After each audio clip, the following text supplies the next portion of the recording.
Yeah, I can see that that's would have been such a, because you're such a highly motivated, self-driven human being. So I think someone else in your position may not have come up the same way because you're such a self-advocate. You said you like prepared for all your like doctor's meetings, and I think that probably helped a lot because I know you say it's so hard to describe, right? And that's I think one of the issues in healthcare is it's really hard for us to describe internal feelings. So you keep talking about like it's an invisible illness, right? So people look at you and think you're just fine, and I think that comes into play in various situations. So yeah, when you're with a doctor wanting to describe it, it's probably really hard if because he hasn't described it. Then how do you find that sort of? Is it really difficult trying to explain what it really feels like? So for me personally, I have like this thick notebook and I take notes every day whenever I feel a certain way or I'm not feeling the best, I will write it down. So I bring that to every appointment with my neurologist. And I remember it was like 2 years ago. He looked at me, he looked at that notebook. I take notes during my appointment. So if the neurologist is saying something, I'm there scribbling it down, like, oh, this drug, this thing, whatever. One of my friends, she just records the whole appointment on her phone. So it's easier for her, right? But for me, he looked at me and he said to me, Alisha, one day you're going to come to my office and you're not going to have this notebook because we're going to come in here and say, I'm good. It's just a check in. I'll see you in another year, right? He really told me, he's like, one day we're going to get rid of this notebook together. Woo!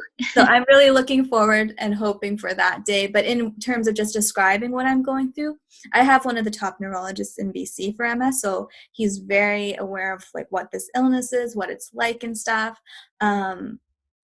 I trust him a lot. So I actually had a different neurologist prior to him.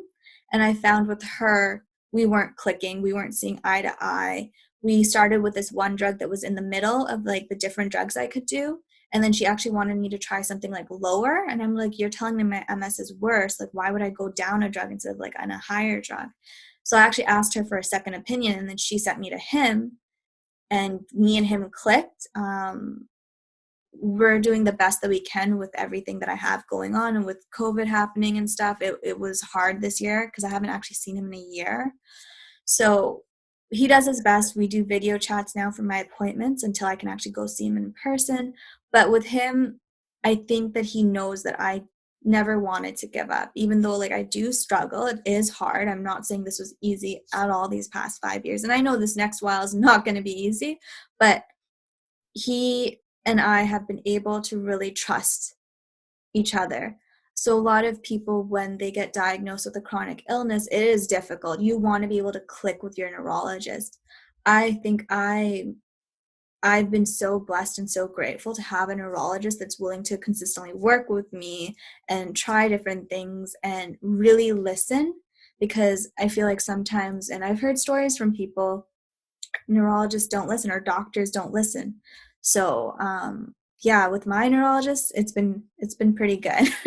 Oh, good. Yeah, because that's what, yeah, that was, I was wondering that exactly. I mentioned this to you before. I have a friend, Michelle Lobchuk, in Winnipeg, and she has a care lab, and she uses it to help increase empathy and understanding for healthcare workers. So we'll do like mock sort of interviews or mock checkups. And then after that, the healthcare worker has to sort of fill out a test that shows how empathetic and how much they listened and understood what the person was feeling and saying.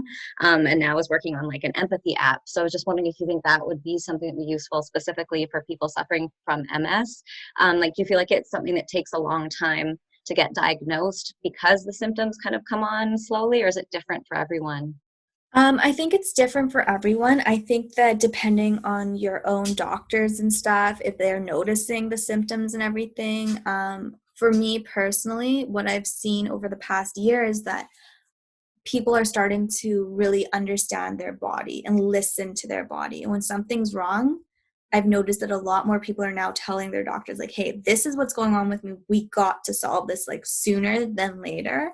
Especially in my like age group. And I think because I've also been advocating for so long now, that I've had friends tell me that, hey, I had something going on, and you know what, your story inspired me to go find out what it was, instead of just waiting and saying, oh, it's okay, it'll be fine. Because that's kind of what I did at the beginning of my diagnosis. I was like, oh, it's just stress, like I'll be okay.